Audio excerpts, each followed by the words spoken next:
Senhor, eu quero te agradecer, meu Pai, por dias incríveis, dias tão especiais, dias que nós fomos tão impactados, desafiados, encorajados, cheios de Ti, Senhor, onde o Senhor abriu a nossa visão, nosso entendimento, Senhor, e o Senhor fez, ó Deus, marcos, o Senhor estabeleceu marcos na vida desses adolescentes e desses jovens, e ó Deus, estabeleceu um tempo novo para eles, ó Pai. Eu sei que o Senhor estará manifestando frutos dignos de arrependimento, e essa geração, Pai, ela não será confundida sobre a terra, mas ela será um testemunho. O Senhor estará levantando uma nuvem de testemunhas a partir deles, Pai, e será poderoso o que o Senhor irá fazer através deles, Senhor.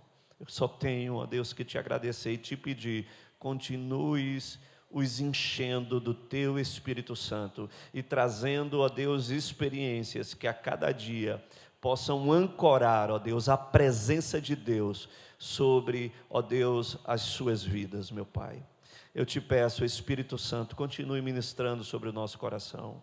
Continua, ó Deus, nesse momento e partilha, divide um pouco, Pai, ó Deus, de uma porção da qual nós recebemos tanto nesse final de semana, e que possa essa mesma porção, Pai, essa mesma palavra, ela possa, Senhor Deus, hoje estar nos edificando e também, ó Deus, nos encorajando, Pai, para o que o Senhor deseja fazer nos últimos dias.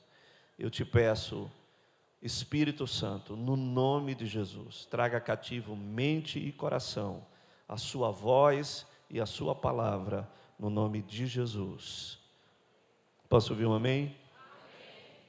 Amém. Amém. Glória a Deus. Selmo, ele leu uma passagem aí no livro de Romanos, né? Capítulo 9, que fala sobre o remanescente. E essa palavra, ela teve muito viva para nós, durante esses dias.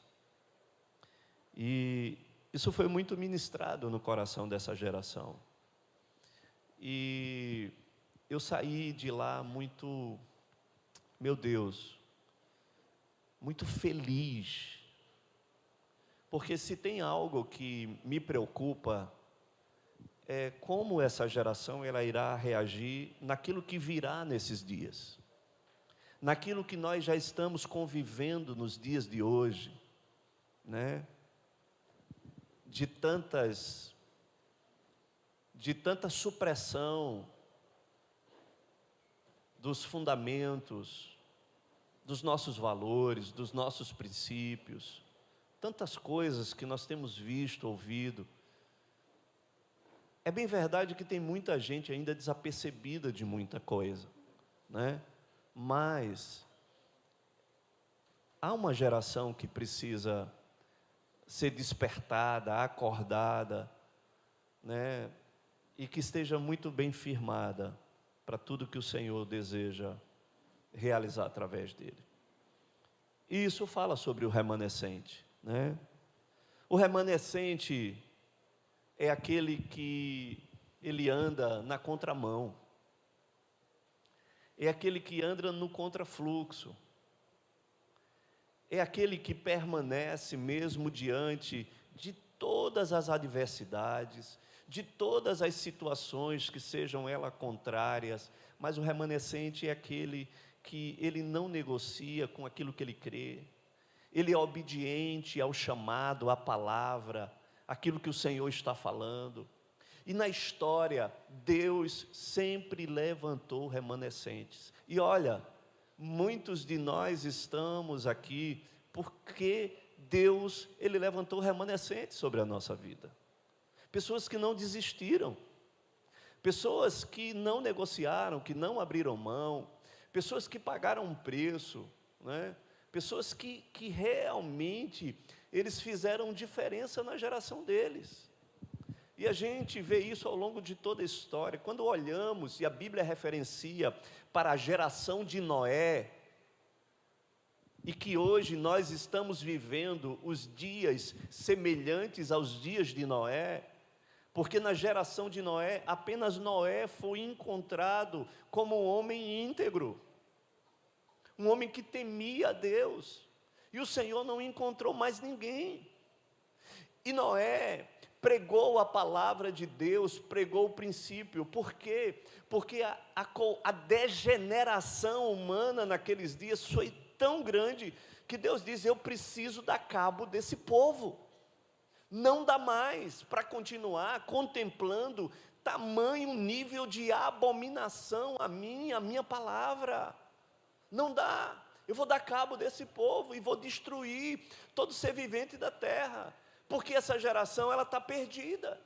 E Deus encontrou um remanescente que pregou essa palavra, enquanto aqueles viviam nos prazeres, nas orgias, dando-se em casamento, bebendo, comendo, e nada de Deus. E hoje nós vivemos dias semelhantes também a estes, onde nós muitas vezes achamos que nós somos uma voz, que parece que está no deserto, clamando no deserto, porque muitas vezes não há ouvidos para escutar aquilo que nós estamos falando.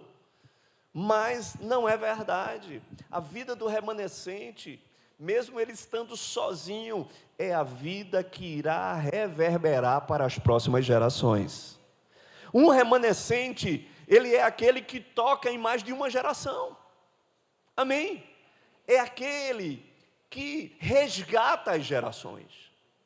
É aquele que restitui aquilo que é verdadeiro e aquilo que precisa ser imutável, inegociável, porque ele permaneceu fiel. Então, nesses dias, e o que nós fizemos durante todo esse final de semana, foi querer marcar esses jovens, para que eles possam entender, que mesmo vivendo diante desse grande desafio que nós estamos vivendo, de uma sociedade que só desconstrói, em uma sociedade que só vai de encontro aos princípios e valores aos quais nós cremos, da palavra, da Bíblia, princípios judaicos cristãos, né? Nós parece que estamos indo realmente na contramão, porque tudo o que diz respeito ao princípio do cristianismo está sendo tenazmente violentado, e querem realmente desconstruir, porque nós somos a única e a última reserva moral e espiritual para muitas coisas. Então, todo o nosso investimento foi para gerar neles esse entendimento, que muitas vezes eles vão se sentir rejeitados, muitas vezes eles vão se sentir pressionados, muitas vezes eles vão se sentir completamente fora da realidade, do contexto, do cenário, mas eles não podem negociar com os princípios, os fundamentos que regem a nossa vida, e é aquela que vai nos levar para o que existe de extremamente precioso, que é a eternidade que nos espera. Amém? Então, ser remanescente é isso, é entender que no meio de uma geração, nós vamos ser o contraponto. Amém? E falamos muito sobre isso, e é o interessante, que na história, toda grande degeneração, Deus levanta remanescentes. Toda grande caos, Deus está levantando remanescentes. E ao longo da história, nós poderíamos enumerar muitos aqui. Desde o início do cristianismo, onde a igreja, ela começou debaixo de perseguição. Amém? Você não precisa crer em mim para isso, porque isso é história. A igreja, ela começou debaixo de uma perseguição. E de lá para cá, isso não mudou. E você acha que agora, nos últimos dias, isso vai mudar? Isso não vai mudar. O que precisa mudar somos nós. Nós precisamos mudar. Nós precisamos, de fato, fazer jus a não só, principalmente, ao sacrifício daquele que pagou o mais alto preço, daquele que é digno de toda honra, de toda glória, de todo louvor, de toda majestade, porque ninguém, não houve nada semelhante a Ele, não houve nada que se compare a Ele, não houve nada que se aproximasse de tanta demonstração e expressão de amor na nossa direção. Jesus, o Messias, não houve. Mas de lá para cá, muitos outros homens pagaram um preço por ser remanescentes, remanescentes fiéis, amém? Eu quero dizer para você, eu quero ser um remanescente fiel, eu quero ser, não interessa que preço há de se pagar nisso, mas nós precisamos ser, literalmente, aqueles que irão conseguir consolidar e inspirar essa nova geração. O remanescente fiel é aquele que é jogado nas covas dos leões, aquele que é jogado nas fornalhas, mas que prefere fazer a escolha de uma fornalha do que a escolha da fornalha eterna. Eles preferiram uma fornalha que talvez iria queimar apenas o corpo deles, mas a alma, o espírito deles estariam preservados e eles não iriam para a fornalha eterna. Há fornalhas que nós temos escolhas e essas escolhas as quais nós iremos tomar, elas definirão o nosso destino na eternidade, com o Senhor ou sem Ele. Então o remanescente é esse que faz escolhas difíceis, é esse que atende a chamados que são chamados de incomuns, são incomuns sobre essa terra, e Deus está olhando para você e enxergando que você é um incomum sobre essa terra. Esse é um remanescente fiel, e dentro da história, Deus, Ele sempre pontuou, e quando nós vamos lá para o desfecho de tudo, dentro do livro de Apocalipse, o Senhor, Ele fala de toda uma trajetória histórica, de reinos, de nações, e Deus também fala a respeito de igrejas, das igrejas que passaram por um momento. Essas igrejas, elas representam também os ciclos da história da própria igreja. Está lá a partir do capítulo 2 do livro de Apocalipse. E eu quero fazer um breve resumo sobre isso, porque tem tudo a ver com o que nós estamos falando sobre o remanescente fiel. Amém? Vamos abrir lá em Apocalipse, capítulo 2.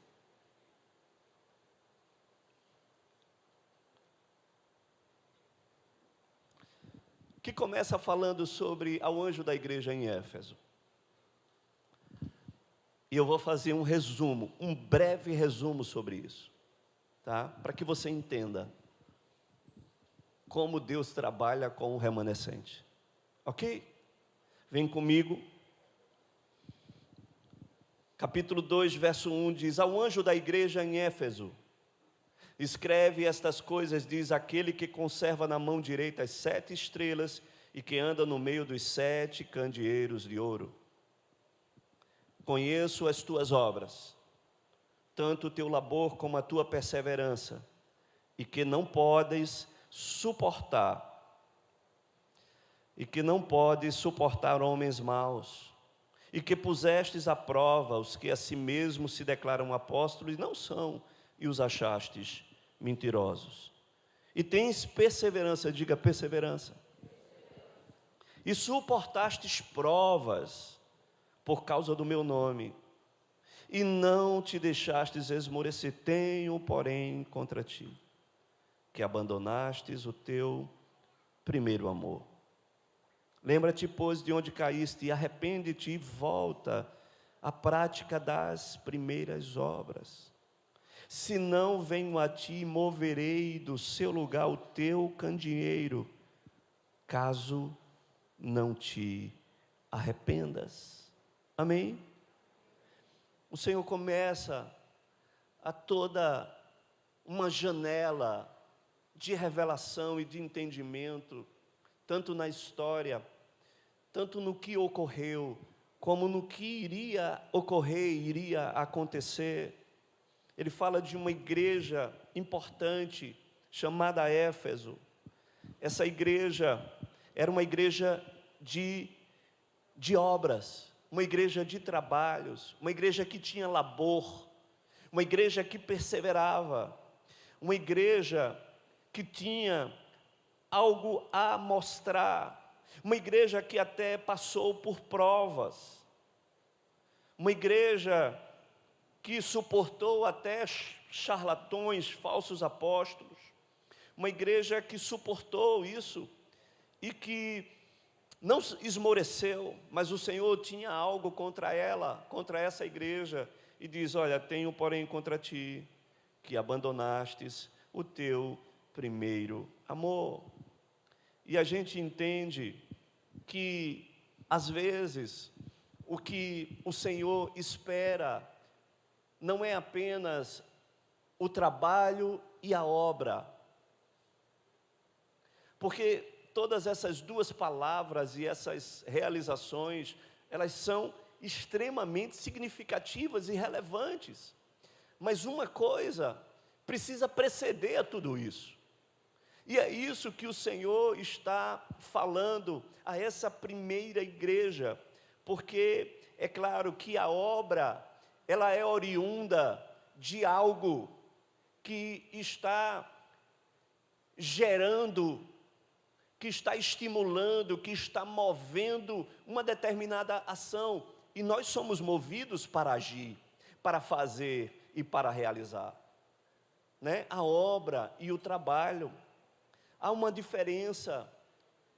O trabalho, ela tem um significado diferente, até na origem da sua palavra, e a obra também tem um outro significado também.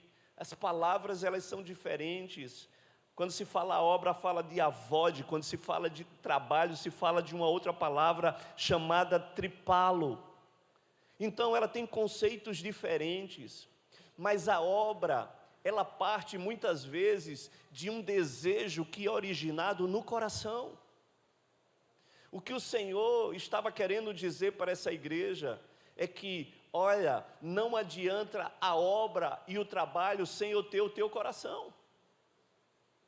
Porque eu posso, de repente, ter pessoas que realizam obra e que realizam trabalho, mas eu não tenho o coração dessa pessoa.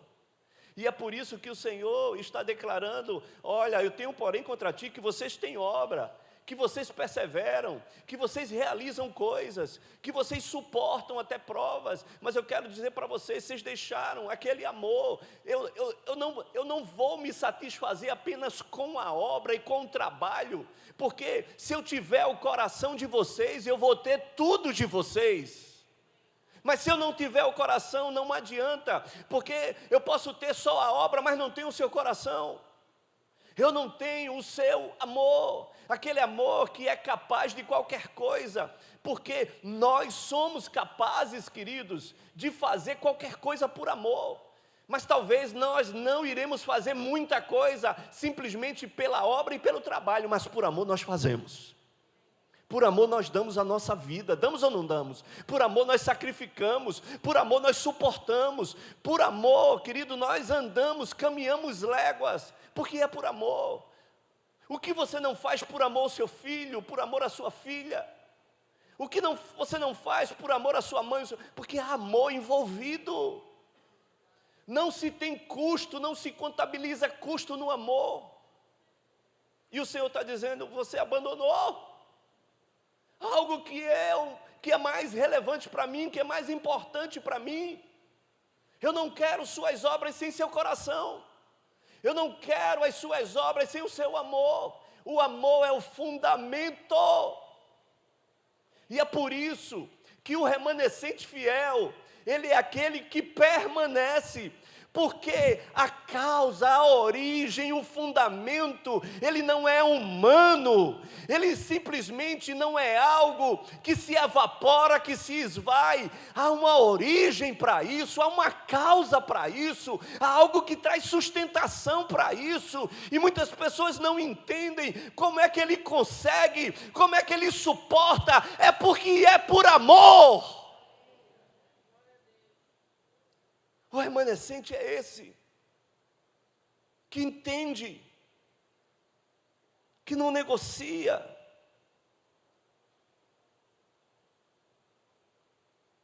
E o Senhor, Ele disse: você precisa se arrepender. Precisa se arrepender. E querido, tudo que nós precisamos nos arrepender, porque é pecado, sim ou não? É porque é pecado. Então o nosso amor a Ele, e Ele fala na sua própria palavra, não é qualquer tipo de amor. Amém ou não amém? A nossa adoração, ela fala de expressão de amor. Amém? Amém ou não amém? O que é adoração? É a nossa expressão de amor. É por isso que adoração tem a ver com sacrifício. E quando há sacrifício, eu estou adorando. E eu falei isso para esses jovens esse final de semana. Porque quando Abraão ele subiu para sacrificar a Isaque, eles chegaram e disse: vocês ficam aqui, porque eu vou subir com Isaque e nós vamos adorar juntos. Ele não ia adorar, ele ia sacrificar Isaque. Mas todo sacrifício é uma expressão de adoração ao Senhor. Amém? E isso é muito importante. A gente precisa entender que precisa haver arrependimento se o nosso amor a Ele não for o nosso maior amor. Amém? Amém? Eu costumo dizer de forma saturada aqui, o nosso amor ao Senhor, ele não pode ter concorrência. O amor para o Senhor não tem rival. Amém, irmãos? Se assim for, certamente você será um remanescente fiel. Amém ou não amém? Então, o que é que eu entendo? Eu entendo que a palavra diz: lembra onde foi que você caiu e arrepende-te. Arrepende, porque senão eu venho a ti e moverei do seu lugar o candeeiro, caso não se arrependa. E queridos, quando o Senhor declara que vai mover o candeeiro tem vários significados, tanto proféticos como escatológicos, mas eu não vou nem me aprofundar nisso tudo. Mas eu quero dizer, quando o Senhor remove o candeeiro de algum lugar, e esse candeeiro é removido, como esse lugar fica? Como? Escuro. Ele disse: você vai ficar na escuridão, você vai ficar em trevas. Sem esse amor, tudo vai se degenerar, e a gente vai ver isso. Tudo se degenera sem esse amor, tudo se enfraquece sem esse amor, tudo perde o sentido real sem esse amor. E outra coisa, sem candeeiro não há direção clara, amém? Não tem direção clara, não tem horizonte de onde você está indo, para onde você vai, não existe. Tem outros significados também, porque ele fala dos 7 candeeiros, que representa a própria igreja. Então, tudo isso tem a ver. E tudo isso gerou outros desdobramentos. O Senhor depois fala para uma outra igreja, e Ele fala sobre a igreja de Esmirna. E essa igreja, Ele fala de muitas coisas sobre essa igreja. E Ele diz: eu conheço a tua tribulação, a tua pobreza, mas tu és rico, a blasfêmia dos que a si mesmos se declaram judeus e não são. Não temas as coisas que você tem que sofrer, eis que o diabo está para lançar em prisão alguns dentre vós, para ser dispostos à prova e tereis tribulação, enfim. Mas quem tem ouvidos ouça o que o Espírito diz à igreja. E aí o Senhor começa a demonstrar a faceta da igreja que foi desdobrada a partir da falta do fundamento da igreja de Éfeso. A igreja de Esmirna é uma igreja que ficou fraca e empobreceu. Porque todo aquele que não alimenta esse amor genuíno vai enfraquecer. A causa vai perder o sentido. A causa, ela será degenerada. E aí, a pressão, a tensão, o ambiente, ele começa a mudar você. As pessoas começam a exercer influência em você, porque essa igreja, ela se enfraquece. Ei, você está entendendo? Você está aqui comigo? Enfraqueceu, porque o amor enfraqueceu, porque o amor foi golpeado e foi gerando simplesmente um afrouxamento, e negociações e concessões começaram a ser feitas. O remanescente é aquele que não abre concessão. Amém? Diga para a pessoa que está do seu lado, catuque ela e diz: olha, o remanescente não abre concessão. O remanescente, ele não negocia. O remanescente, ele não enfraquece. Ele não enfraquece o que ele crê, o que ele acredita. Ah não, você vai ser lançado no fogo. Aumenta esse fogo 7 vezes mais. Coloca os leões mais famintos aí na cova. Vai lá. Ele não negocia. Ele não negocia.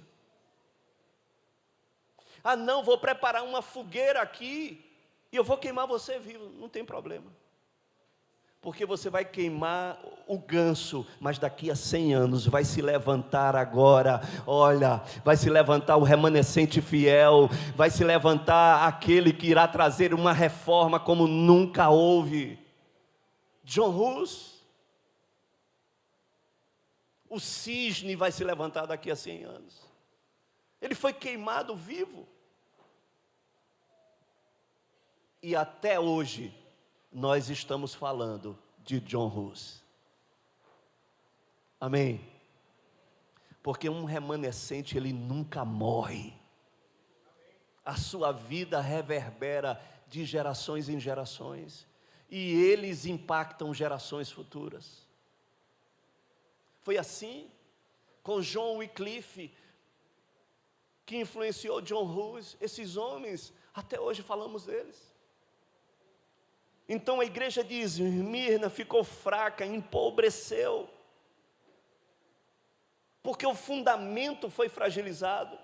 Depois ele fala sobre a igreja de Pérgamo, e você vai ver, depois você vai ler, a igreja de Pérgamo foi aquela igreja que se tornou mundana.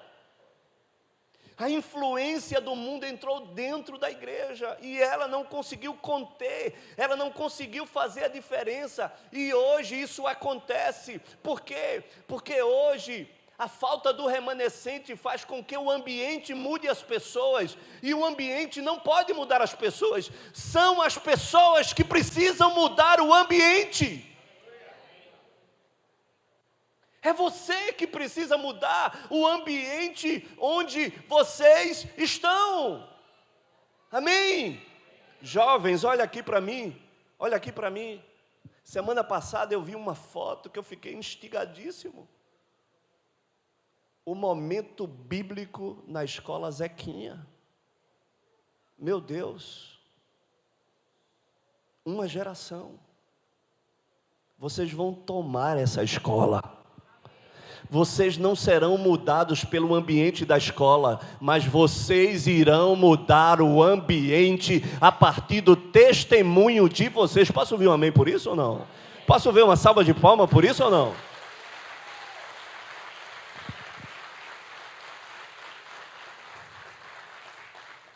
Não é a escola, não é a ideologia da escola, não é o ativismo que está sendo implantado dentro da escola que vai mudar o que você crê, mas é você que vai mudar o ambiente.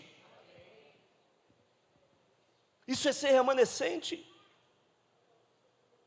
Então, a igreja de Pérgamo se tornou mundana, o mundo entrou, a influência entrou, e depois disso veio a igreja de Tiatira. Foi a igreja que profanou, a igreja que simplesmente se desviou.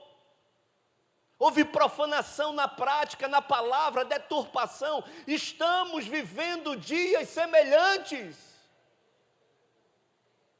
onde há pastores dizendo que a Bíblia precisa ser atualizada. Heresias abertas dentro da igreja. Concessões, flexibilizações, profanação.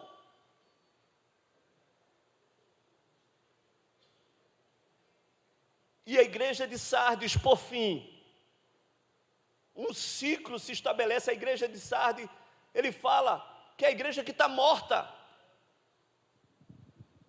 Então, a fragilidade no amor gerou fraqueza, empobrecimento, gerou um mundanismo, gerou a profanação, e depois a igreja morreu, está morta.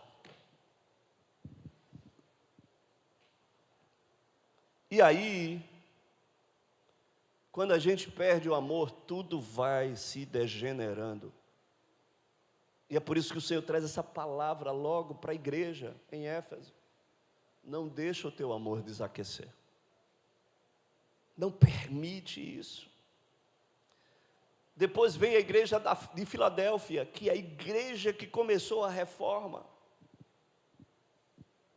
E que eu creio que o Senhor estará trazendo uma reforma nessa igreja. E Ele fala sobre essa igreja. E é interessante o testemunho que Ele traz sobre a igreja de Filadélfia, que a palavra declara. E eu vou ler aqui para você rapidamente.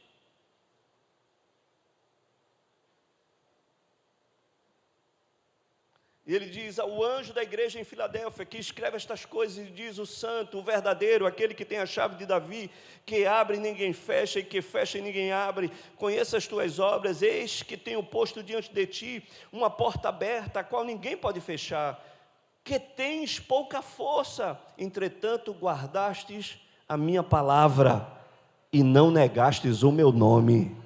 Amém? Amém? Essa é a igreja que começa a passar por uma reforma.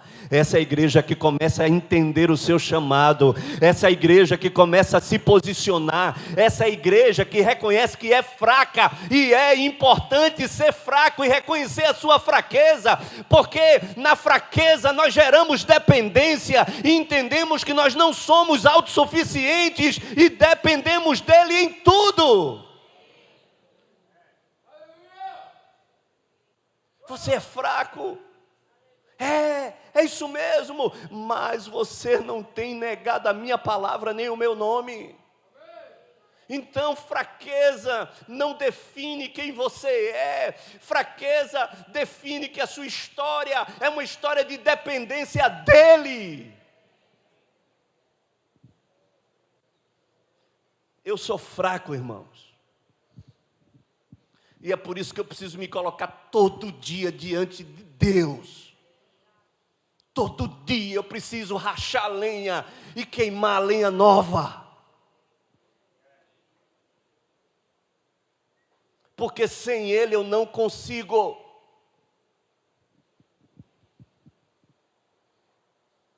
Guardastes a minha palavra e não negastes o meu nome.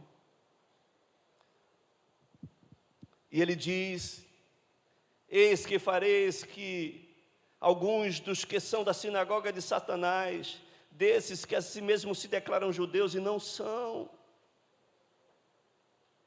E ele diz: porque guardastes a minha palavra, a palavra da minha perseverança, também eu guardarei da hora da provação, que há de vir sobre o mundo inteiro para experimentar os que habitam sobre a terra.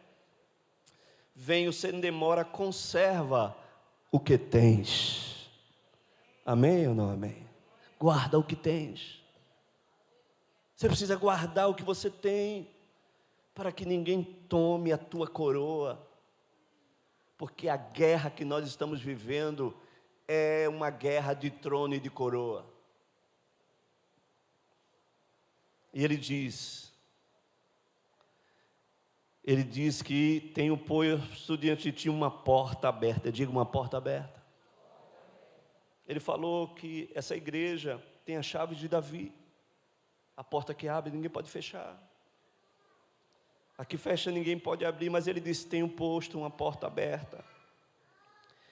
E queridos, depois dessa igreja, é a igreja de Laodiceia. Isso é muito importante, porque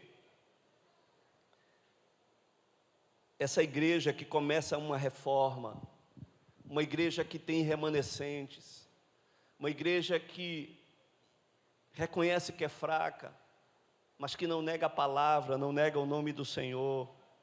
Essa é a igreja que começa a mudar o contexto, mas que continua precisando perseverar, porque os ataques da sinagoga de Satanás, eles irão permanecer. Você precisa guardar o que você tem, para que ninguém leve a sua coroa. E a igreja de Laodiceia, queridos, é a igreja que ele fala, e ele diz, no verso 3,15, ele diz: conheço as tuas obras, que nem és frio nem quente, quem deras fosse frio ou quente, assim porque és morno, nem que és frio, então estou pronto para vomitar-te da minha boca. Pois dizes: estou rico e abastado, e não preciso de coisa alguma, e nem sabe que tu és infeliz, sim, miserável, pobre, cega e nu. Aconselho que de mim compres ouro refinado pelo fogo, para te enriqueceres, vestiduras brancas para te vestirem, a fim de que não seja manifesta a vergonha da tua nudez, e colírio para ungir os teus olhos, a fim de que vejas. Ele está falando, mais uma vez, sobre essa igreja, uma igreja que fez conquistas, uma igreja que passou por um processo de reforma, de consolidação, mas uma igreja que conquistou muito, que se acha que é suficiente, que se tornou rica, que tem de tudo, que acha que não precisa mais de nada, e muitas vezes, queridos, pelo crescimento, muitas vezes, pelas grandes estruturas, por um nível de conquista, às vezes nos perdemos. E o Senhor está dizendo: você pensa que você é rica, mas você não é nada disso. Você está morna, você perdeu a essência. Você, na verdade, é pobre, cega e nu. Você tem que comprar para mim, de volta, ouro refinado. Tem que mudar as suas vestes. Precisa de colírio para que os seus olhos sejam abertos. E ele continua, porque um novo ciclo de degradação se estabelece. Quando há um descanso, uma acomodação, uma passividade. E quando a gente começa a alcançar um nível de conforto melhor. Será que eu estou falando alguma bobagem, queridos? Porque parece que quando a gente está no estreito, na prova, a gente está ali nos pés, é ou não é? Mas quando há um nível de conforto e a corda começa a distensionar, aí há uma acomodação, há um conforto da acomodação, há um conforto da conquista, e muitos se perdem, inclusive a própria igreja, que acha que se tornou rica nos dias de hoje, que acha que possuir é tudo, mas sem a presença, meu irmão, sem a glória, sem o Shekinah de Deus, que não é produzido por homem, que não é fogo estranho, não é fogo humano, mas é algo que de fato realiza mudança e transformação, num evangelho que não abandona a cruz. E ele diz: eis que estou à porta e bato. Se alguém ouvir a minha voz e abrir a porta, eu entrarei em sua casa e cearei com ele e ele comigo. Olha, você lembra lá de Filadélfia que ele disse: eis que tem uma porta aberta. Você sabe qual foi o problema dessa igreja? Que ela abriu a porta, entrou e fechou a porta. E ficou do lado de dentro e o Senhor do lado de fora.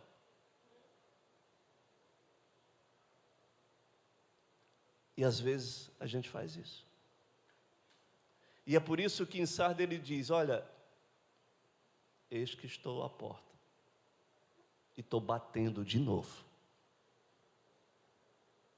Porque você abriu a porta, entrou e fechou.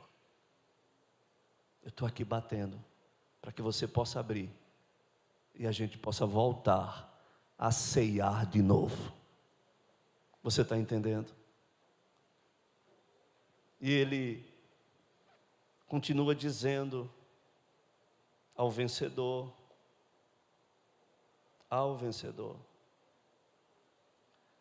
eu darei uma coroa. E queridos, glória a Deus, porque não acabou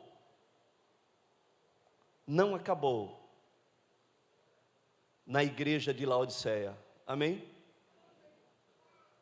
Não terminou aí, mas o Senhor nos trouxe as pistas, e no meio disso tudo, sempre houve os remanescentes, mesmo dentro dessas igrejas existiam os remanescentes, ele fala dos remanescentes, na igreja de Filadélfia, fala dos remanescentes, tinha uns que permaneceram fiéis. O remanescente, ele gera um impacto para a próxima geração, amém? Será que Deus vai levantar remanescentes aqui nesse lugar? E no capítulo 4 diz: depois destas coisas, olhei, e eis não somente uma porta aberta no céu, como também a primeira voz que ouvi, como trombeta ao falar comigo, dizendo: sobe para aqui, e te mostrarei o que deve acontecer depois destas coisas. Amém? Eu quero lhe dizer que tem uma porta aberta no céu para mim e para você. Que nós não iremos simplesmente nos prender àquilo que nós estamos vendo ao nosso redor. Porque essa foi a visão de João, quando ele olhou para a situação das igrejas, ao longo da história, ao longo de tudo, essa é a situação da igreja. Mas depois dele contemplar tudo aquilo, ele disse: agora, vem aqui e sobe. Porque agora eu vou começar a te mostrar o que você jamais pensou em ver. E ele começou a ver tudo que o Senhor havia de mostrar, daquilo que iria acontecer profeticamente, e ele disse: sobe aqui, para que eu possa te mostrar. E ele se viu em espírito, e depois disso, a conclusão de João, ele disse: mas e agora? Quem é digno de abrir o livro? E um anjo se apresenta diante dele e diz: fica calmo, porque tem um que é digno de abrir o livro. Só existe ele, e ele vai abrir o livro. Essa é a visão. É para isso onde os nossos olhos precisam apontar. Diante de tudo que nós possamos enfrentar e viver, Deus sempre estará pronto a trazer uma visão diferente para aquele que permanece fiel. A João, escuta isso, a João foi dado todas as revelações do que iria acontecer nos últimos dias. Ele viu, só ele viu, que ninguém mais viu. E sabe por quê?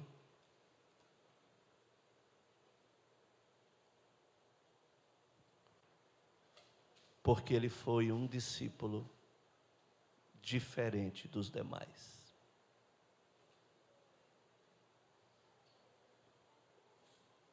Porque ele sempre amou.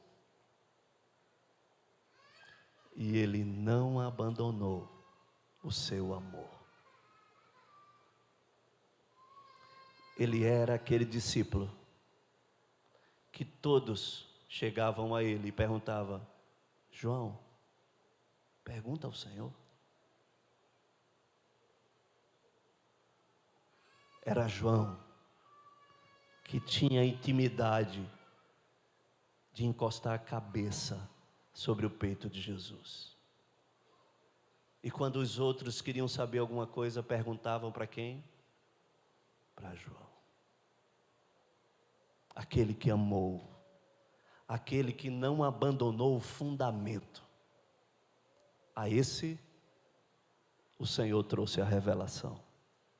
A esse o Senhor fez subir e o fez ver. Ao remanescente, Ele vai fazer isso. Vamos ficar de pé.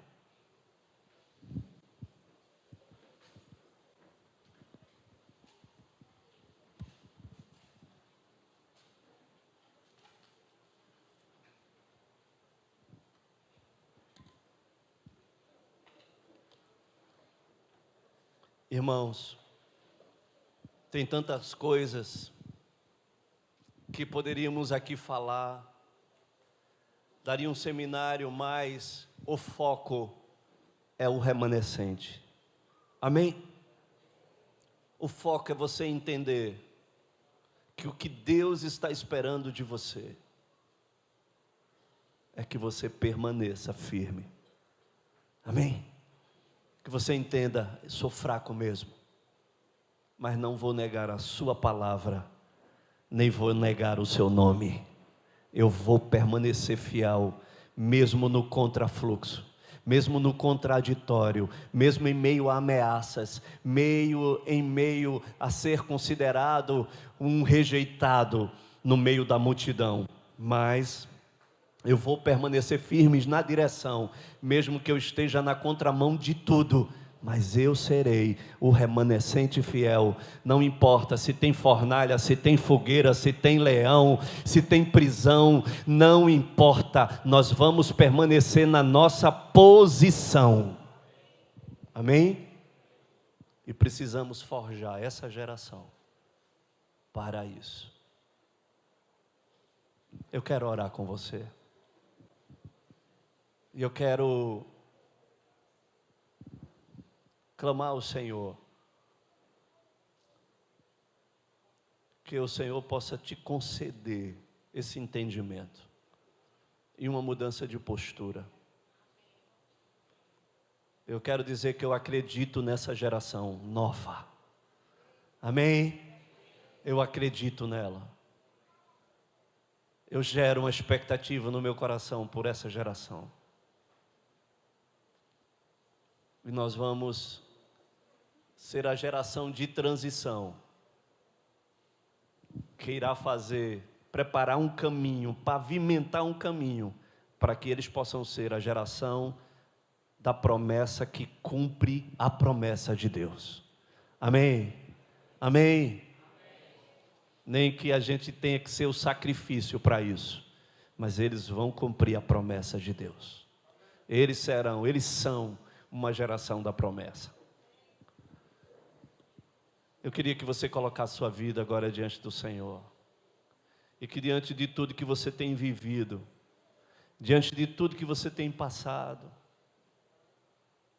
diante de tantos cenários que são adversos, como você tem se portado diante disso?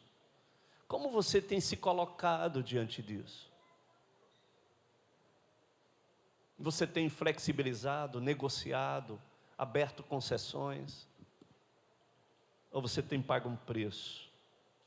O preço do remanescente. Noé passou quase 100 anos sendo ridicularizado por toda uma geração que não acreditava no que ele estava falando. Mas ele entrou na arca e preservou a sua casa e começou um novo tempo e uma nova geração foi gerada a partir dele. Amém?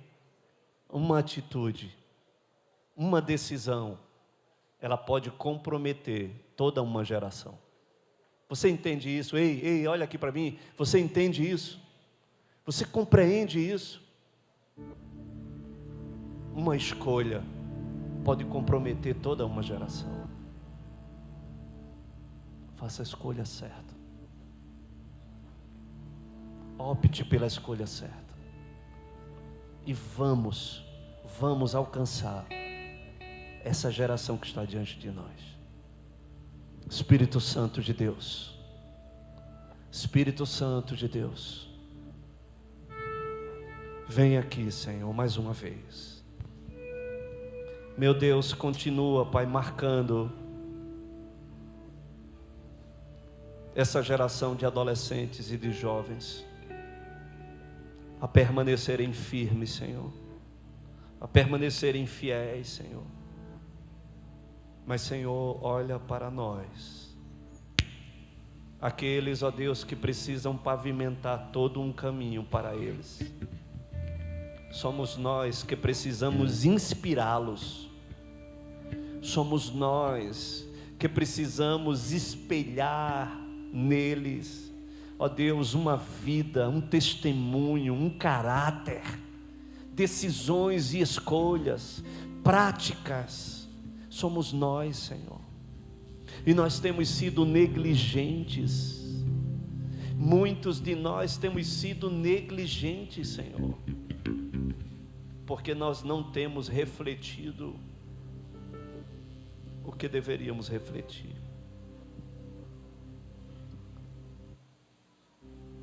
Nós queremos nos arrepender, Senhor,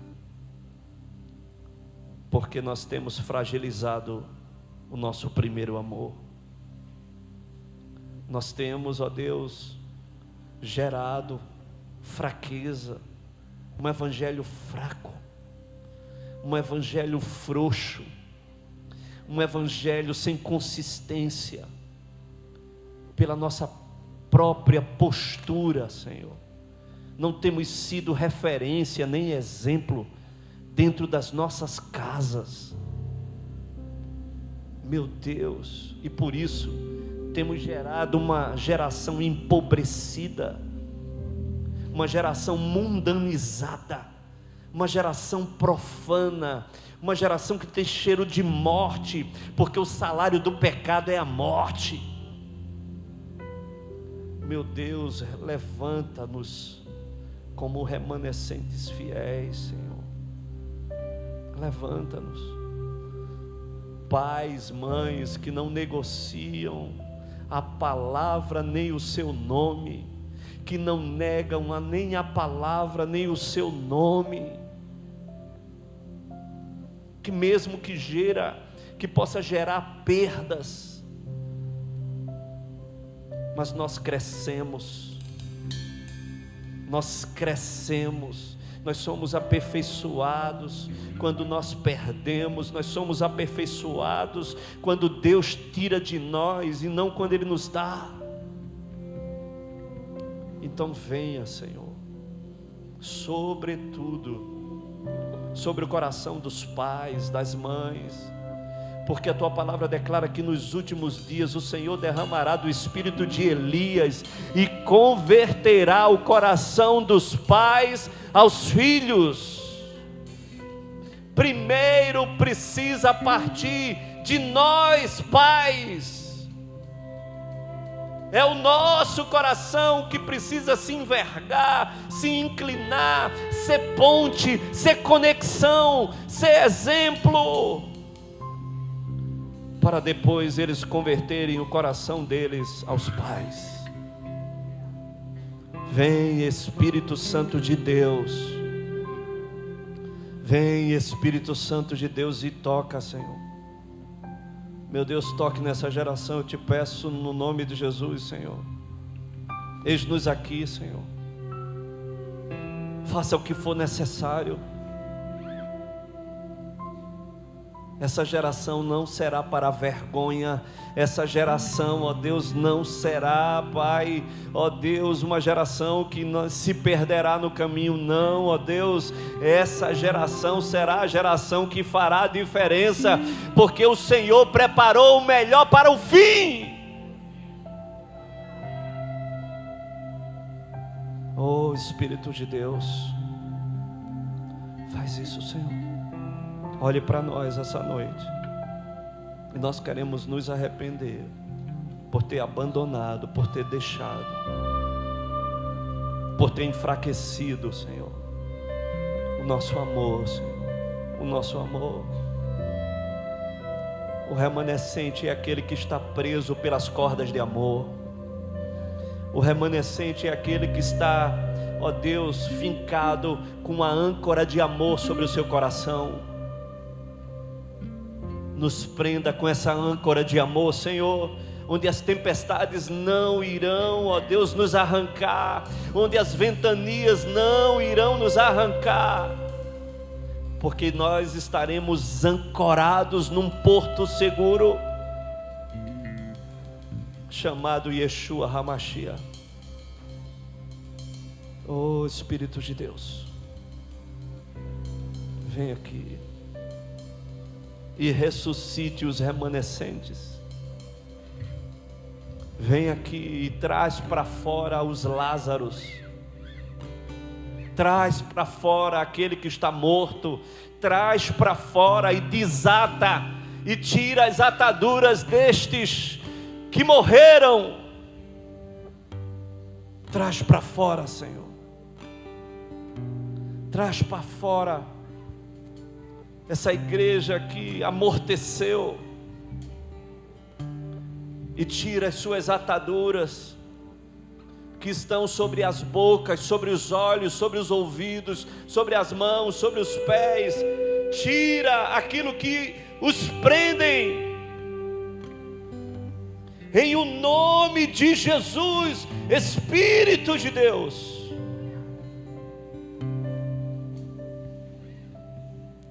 isso, Senhor.